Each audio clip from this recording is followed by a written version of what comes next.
کیا واقعی پشاور کی میٹنگ میں اچھی خاصی منہ ماری ہوئی ہے؟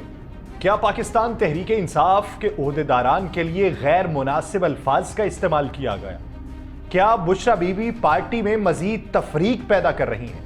حکومت اس اختلاف کا فائدہ کیسے اٹھانے کی کوشش کر رہی ہے؟ عمران خان کی جان کو کیا واقعی خطرہ ہے؟ ملاقات کے حکم کے باوجود ملاقات کیوں نہیں کروائی جا رہی؟ کیا پاکستان تحریک انصاف میں ساری نئی قیادت آ رہی ہے؟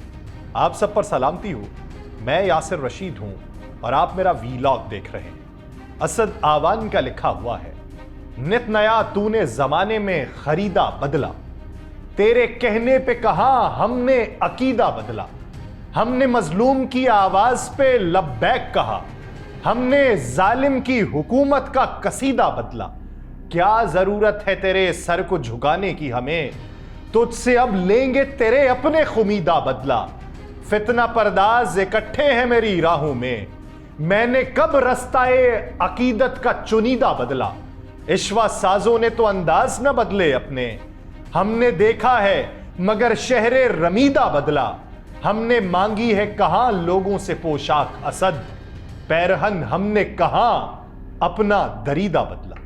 ناظرین، اس وقت پاکستان تحریک انصاف میں کیا کچھ چل رہا ہے؟ ابتدائی طور پہ اٹھائے گئے تمام سوالوں کا احاطہ اسی ویلاگ میں ہوگا۔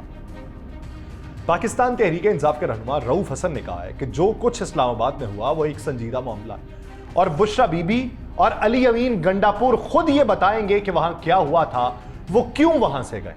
انہوں نے یہ بھی کہا کہ بشرا بی بی کو زبردستی دھرنے کے مقام سے لے جانے کے سوال پہ میرا نہیں خیال کہ کسی شخص کو زبردستی وہاں سے لے جانا ممکن تھا۔ پھر جب ان سے یہ پوچھا گیا کہ پابندی پاکستان تحریک انصاف پہ لگ سکتی ہے تو ان کا جواباً یہ کہنا تھا کہ تحریک انصاف پہ پابندی لگانا آسان کام نہیں ہے، مگر آج کل بہت سی انہونی چیزیں ہو رہی ہیں اور اگر ایسا کچھ ہو جاتا ہے تو پھر ہم قانونی راستہ اختیار کریں گے۔ انہوں نے یہ بھی کہا کہ اس وقت ہم اپنے گریبان میں جھانک رہے ہیں کہ ہم سے کہاں پر غلطیاں ہوئی ہیں، پارٹی کو آگے بڑھانے کے لیے نئی قیادت کے اوپر سوچا جا رہا ہے۔ یعنی وہ 6 مگوئیاں جو چل رہی تھی پاکستان تحریک انصاف کے حوالے سے، اس پہ اب یہ بات کھل کے منظر عام پہ آ گئی ہے کہ نئی قیادت کے حوالے سے 6 مگوئیاں تو ہیں، لیکن پرانی قیادت سے اختلافات کیا ہوئے ہیں، وہاں کی کہانی کیا ہے۔ اب جو پشاور کی ایک میٹنگ کا تذکرہ ہو رہا ہے اور جس طریقے سے اس کو بیان کیا جا رہا تھا، اس میں الفاظوں کے اوپر مجھے شکوک و شبہات ہیں کہ الفاظ ویسے نہیں ہو سکتے اور جواب ویسے بھی نہیں ہو سکتے۔ جس طریقے سے بشرا بی بی اور سلمان اکرم راجہ کے درمیان ہونے والی گفت و شنید کو رپورٹ کیا گیا کہ کہا گیا کہ میں کسی کو جواب دے رہی ہوں، میں عمران خان کو جواب دے ہوں، اور پھر ایک خاص جملے کا استعمال کیا گیا اور اس جملے کو منسوب کیا گیا بشرا بی بی سے، تو میرے خیال سے اتنا کوئی نہیں گرا ہوگا کہ اس طریقے کی کوئی بات کی ہوگی، لیکن وہاں پر یہ باتیں تو ہوئی ہیں کہ اختلافات ہوئے ہیں، وہاں پر یہ باتیں تو ہوئی ہیں کہ کسی کو تضحیک کا نشانہ بنایا گیا ہے، چاہے وہ مجموعی طور پہ چاہے انفرادی طور پہ، اور یہ بشرا بی بی کی طرف سے ہوا ہے، لیکن اس پہ وہ جو باتیں کھل کے منظر عام پہ نہیں آ رہی یا بیانیے کے طور پہ نہیں آ رہی یا بولنے والے جو متاثرین میں سے ہیں وہ ویسا نہیں بول رہے، تو اس پہ پھر کوئی بھی تیسرا اپنی طرف سے کوئی بھی بات لگا کے بول دے، کیونکہ پتہ تو ہے کسی نے کیٹیگوریکلی آ کے جو متاثر ہے وہ بات تو نہیں کرے گا، کیونکہ اس زمن کے اندر جب تک بانی پاکستان تحریک انصاف سے ملاقات نہیں ہوتی کوئی اپنا نیا بیانیہ نہیں گھڑے گا یا اس کو ویسے رپورٹ نہیں کرے گا، تو وہاں پہ پھر باتیں تو بہت سی نکلیں گی۔ لیکن علی امین گنڈاپور نے بشرا بی بی کے ساتھ اختلافات کی خبروں کی تردید کی ہے۔ علی امین گنڈاپور صاحب کا بنتا ہے، وہ کریں گے، ہوں گے بھی تو کیسے کریں گے کہ میرے ان کے ساتھ اختلافات ہیں۔ انہوں نے کہا جی میرے اور بشرا بی بی کے درمیان کوئی اختلافات نہیں ہیں، اس حوالے سے چلنے والی تمام خبریں پروپیگنڈا ہیں، ہمارے خلاف بے بنیاد مقدمات درج کیے گئے ہیں، ہمارا مقصد صرف بانی پاکستان تحریک انصاف عمران خان کی رہائی ہے۔ اور انہوں نے یہ بھی کہا کہ خیبر پختونخوا اسمبلی کے خطاب میں واضح ہو جائے گا کہ میں کیا کہنا چاہ رہا ہوں، جو کچھ ہوا اور مستقبل میں کیا کرنا ہے وہ سب میں اپنی گائیڈ لائن دوں گا۔ اب یہ گائیڈ لائن ایک طرف، کل کے دن سلمان اکرم راجہ صاحب کا جو استعفیٰ تھا وہاں پہ بات جو ہوئی وہ کلی طور پہ ہوئی اور سب نے کی، بشرا بی بی نے بالخصوص کی، اور بشرا بی بی نے جو وہاں پہ بولا، اس ضمن کے اندر بولنے والے جو آگے سے جواب میں بولنے والے تھے وہ سلمان اکرم راجہ صاحب بھی تھے، صاحبزادہ حامد رضا بھی تھے، فردوس شمیم نقوی بھی تھے، اور کچھ بھی تھے جنہوں نے سامنے نہیں بولا لیکن ساتھ والوں کو ضرور بولا۔ کہ یار یہ پارٹی کے اندر تو پوزیشن نہیں ہے ان کی، تو یہ پھر پارٹی پوزیشن نہ ہونے کے باوجود بھی کیوں بول رہی ہیں؟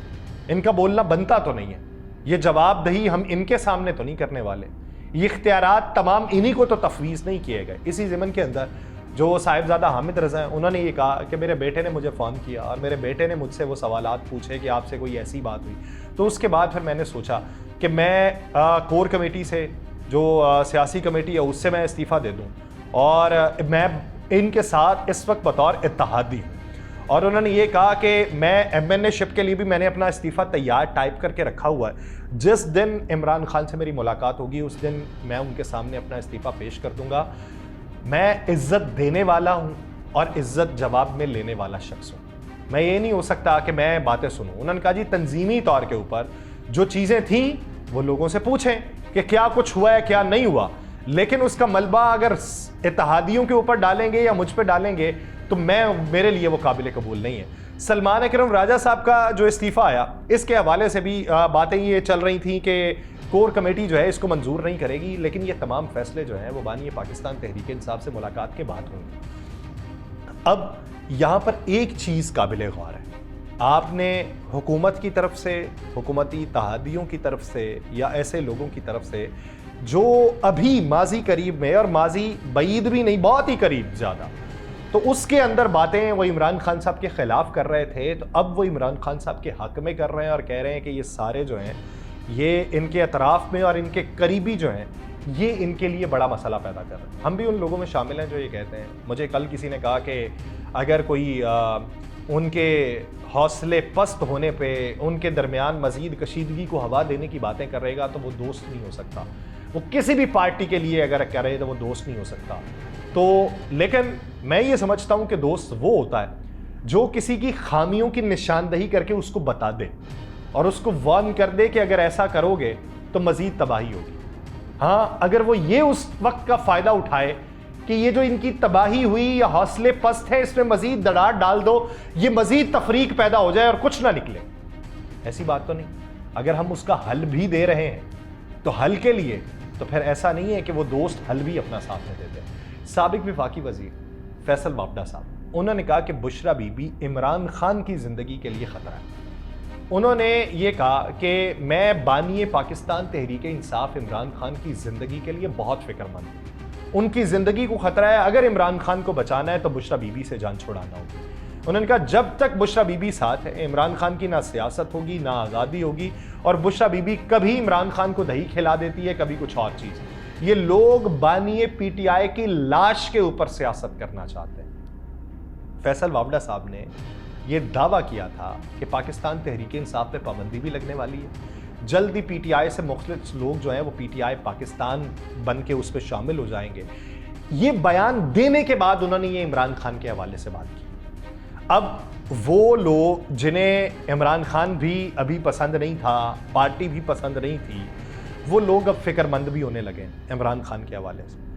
میں بطور پاکستانی اس بات کا فکر مند ہوں کہ پاکستان میں کوئی بھی سیاسی جماعت اگر موجود ہے تو وہ ایسی ہونی چاہیے جو ملک کی بہتری کے لیے ہو، جس میں کسی کی ساکھ متاثر نہ ہو، کسی قبیلے کی، کسی صوبے کی، کسی طبقے کی، اور کسی بھی سطح پہ کسی اور کی ساکھ متاثر کرنے کے اقدامات نہ ہو۔ میں اس بات کا خواہش مند ہوں۔ ہاں اگر کوئی موقع کی بنسبت کے اوپر سے فائدہ اٹھا کے مزید وار کرنا چاہتا ہے کہ تفریق پیدا کر دیں تو یہ ایک الگ بات ہے، وہ اپنا احتساب جو ہے وہ خود کر لیں اور دوسرے اپنا احتساب خود کر لیں۔ ہم تو اس کوشش کے اندر ہیں کہ مجموعی طور پہ پاکستان کے اندر ایسا نظام ہو کہ جس سے بیرونی دنیا کوئی انگلی اٹھا کے نہ بات کرے، آپ کے اپنے لوگ کوئی بات نہ کریں، صرف اس بات کے اوپر ہے۔ اور اگلے اپنے لوگ آپ کے بات کر رہے ہیں تو پھر گریبانوں میں جھانکنا تو بنتا ہے کہ ہم سے کیا سرزد ہوا ہے، کیا غلطیاں ہوئی ہیں، اور ان غلطیوں کا فائدہ اٹھانے کی کوشش کون کر رہا تھا، کیا وہ غلطیاں دانستہ طور پہ ہوئی ہیں یا نادانستہ طور پہ۔ انسان غلطیوں کا پتلا ہو جاتی ہے، لیکن دانستہ طور پہ آپ کر رہے ہوں اور اس کے پیچھے تخریب کاری کے مقاصد ہوں تو پھر اس کا تو جو ہے وہ احتساب ہونا چاہیے۔ بشرا بی بی کے ترجمان مشال یوسف زئی نے کہا ہے کہ جو بھی ہوا ہے اس کا احتساب اور جواب اور طلبی جو ہے وہ عمران خان کریں گے۔ انہوں نے کہا بشرا بی بی نے سیاسی کمیٹی کی میٹنگ کی صدارت کی اور نہ ہی اس میں شرکت کی۔ بشرا بی بی کا یہ کہنا ہے کہ بانی پی ٹی آئی کے حکم کے مطابق انہیں ڈی چوک پہنچنا تھا، لیکن ڈی چوک میں پارٹی قیادت نہیں تھی۔ اب یہ ان کی ترجمان یہ بیٹھ کے باقاعدہ طور پہ پارٹی کے اوپر بات کر رہی ہے. پھر بشرا بی بی کی بہن مریم ریاض وٹو نے کہا کہ سیاسی کمیٹی میں بشرا بی بی آئیں لیکن انہیں مدعو نہیں کیا گیا تھا. بشرا بی بی غصے میں نہیں مایوسی کی کیفیت میں تھیں, اور جب بشرا بی بی نے سوال کیا کہ آپ لوگ ڈی چوک پر کیوں نہیں پہنچے, اس پر بیرسٹر سیف نے جھوٹ بولا تھا کہ بانی سنگجانی پر رضامند ہو گئے. اب یہ الزام ہے بیرسٹر سیف کے اوپر کہ بیرسٹر سیف جو ہے وہ بیرسٹر گوہر کے ساتھ جا کے مل کے آئے.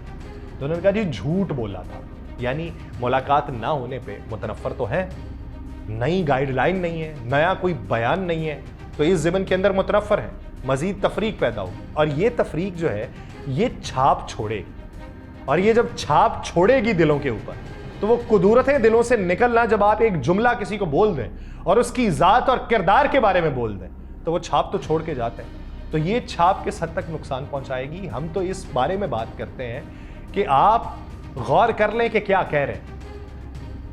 ایسے حالات کے اندر کہ جب کچھ سجھائی نہیں دے رہا ہوتا تو ملبہ کوئی بھی کسی کے اوپر ڈال سکتا ہے. بڑی بہادری وہ ہوتی ہے کہ اپنے کندھے پہ اٹھاؤ ملبہ کندھے پہ اٹھا کے جب آپ لیڈ کرو گے تو جن کی غلطیاں ہوں گی نا وہ خود ہی اپنے احتساب میں اپنی آنکھیں نیچے کر کے بیٹھے ہوں گے. لیکن بات پھر وہی آ جاتی ہے کہ نئی گائیڈ لائن ملے گی یا نہیں ملے گی.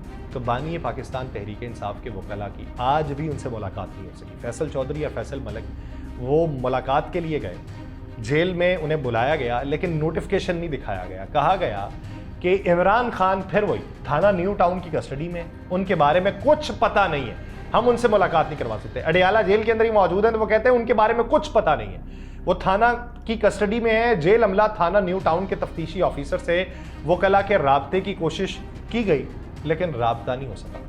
وہ شاید جیل کے کسی اور دور کے کونے میں موجود تھے, ان سے رابطہ نہیں ہو سکا. حالانکہ عدالت کے احکامات تھے ملاقات کروائیں, لیکن ملاقات پھر نہیں ہو سکی. جب تک یہ ملاقات نہیں ہوتی تب تک حکومت بھی فائدہ اٹھائے گی. حکومت فائدہ اٹھائے گی اسی تفریق کا جو ابھی ہو رہی ہے. وہ چاہے ہلکی آنچ پہ تو اسے پوری آنچ پہ چلائے گی, اور پوری آنچ کے بعد جو بن کے سامنے نکلے گا یا تو وہ کوئی کندھن ہوگا یا پگھل چکا ہوگا. اور اگر کوئی پگھل چکا ہے تو پھر وہ دوبارہ کسی سانچے میں ڈھل سکتا ہے یا نہیں ڈھل سکتا, ایک سوال. جہاں تک کرداروں کی بات ہے, رہنماؤں کی بات ہے, ملتان کی مقامی عدالت نے P T I M N A Aamir Dogar, Zain Qureshi اور دیگر کے جسمانی ریمانڈ کی استدعا مسترد کرتے ہوئے رہائی کا حکم جاری کر دیا. اور یہ گرفتار ابتدائی طور پہ ہوئے تھے, عامر ڈوگر, زین قریشی, معین الدین قریشی, یہ عدالت کے اندر پیش کیے گئے. عدالت نے ملزمان کی مزید جسمانی ریمانڈ کی استدعا مسترد کر دی. عدالت نے گرفتار رہنماؤں کو مقدمے سے ڈسچارج کرتے ہوئے رہا کرنے کا حکم جاری کر دیا. پی ٹی آئی کے تینوں رہنما احتجاج میں شرکت کے لیے اسلام آباد جا رہے تھے کہ تھانہ قادر پورہ وہاں پہ پاکستان تحریک انصاف کے رہنماؤں نے گرفتاری دی یا انہیں گرفتار کیا گیا. اب ابتدائی طور پہ تو باتیں یہی تھی کہ گرفتاری دی, اب مزید جسمانی ریمانڈ بھی نہ ہوا اور وہ رہا ہو گئے, تو ان کی رہائی کے بعد پھر باتیں, تو پھر انہی باتوں کا فائدہ پھر حکومت اٹھائے گی. اب حکومت جو ہے, یہ بہت سارے لوگ جو ہیں وہ آپ کو عمران خان کے لیے سافٹ کارنر رکھتے ہوئے دکھائی دیں گے. دیکھیں جی اس نے سنگجانی کا کہا, بات ٹھیک ہے, میں اس وقت بھی کہہ رہا تھا کہ انہیں اسلام آباد کی حدود کو ٹچ نہیں کرنا چاہیے. ان دنوں میں جن دنوں میں ڈیلیگیشن موجود, باہر رہیں, مضافات میں رہیں, اس کے بعد چلے جائیں, حالات اور مختلف ہوتے. لیکن حکومت کا اس میں کیا کردار رہا, حکومت اب وہ کردار ادا کرے گی مزید, کہ حکومت اب مزید تفریق پیدا کرنے کی کوشش کرے گی, اور حکومت کے لیے ہے, پوائنٹ ہے, اور وہ اس کا اچھے سے استعمال کرے گی. جبکہ ڈی چوک سے گرفتار 19 ملزمان کو گزشتہ رات 10:30 بجے اے ٹی سی میں پیش کیا گیا, اور ملزمان کو انسداد دہشت گردی عدالت کے جج طاہر عباس صفرا کے روبرو پیش کر کے 10 دن کے جسمانی ریمانڈ کی استدعا کی گئی, اور عدالت سے 4 روزہ جسمانی ریمانڈ منظور کر کے رات گئے ملزمان کو عدالت پیش کیا گیا. کوئی وکیل بھی پیش نہیں ہو سکا, اور جو ہے ان کا 4 روزہ جسمانی ریمانڈ بھی ہو چکا ہے. اس کے علاوہ یہ ہے پورا سیاسی منظرنامہ جو اس وقت بن رہا ہے, اور اس کے اندر اگر کوئی بات کر رہا ہے تفریق کی تو وہ ایک علیحدہ معاملہ, اگر کوئی غلطیوں کو اجاگر کر رہا ہے تو وہ ایک علیحدہ معاملہ. اس وقت غصے میں ہوں گے, بہت سی مجبوریاں بھی ہوں گی, لیکن یہ بیٹھ کے سوچیے کہ اس سے فائدہ کتنا ہے, نقصان کتنا ہے. فائدہ انفرادی ہے, یہ مجموعی طور پہ یہ دیکھنا ہے. دوسرا, 9 مئی کے حوالے سے ایک اور ڈیولپمنٹ ہوتی دکھائی دیتی ہے. چیف جسٹس یحییٰ خان افریدی نے جوڈیشل کمیشن کا اجلاس بلایا جس میں جسٹس شاہد بلال جو ہیں ان کو آئینی بینچ میں شامل کرنے پہ غور کیا جائے گا۔ جسٹس شاہد بلال کے آئینی بینچ میں شامل ہونے پر 9 مئی جلد مقدمہ مقرر ہونے کا فوری امکان ہے، اور اگر وہ مقدمہ جو ہے وہ مقرر ہو جاتا ہے تو پھر اس کی نٹی گریٹی کے اوپر بات ہوگی۔ اسی کو دیکھ کے آئندہ کا منظرنامہ آپ وضع کر سکتے ہیں، لیکن دیکھیے کہ پھونک پھونک کے قدم کس نے رکھا اور کس نے بھیجا دوڑ لگائی۔ وہ دوڑ فائدے میں رہی ہے کہ صرف سانس پھولا ہے۔ مجھے دیجیے اجازت، اللہ نگہبان۔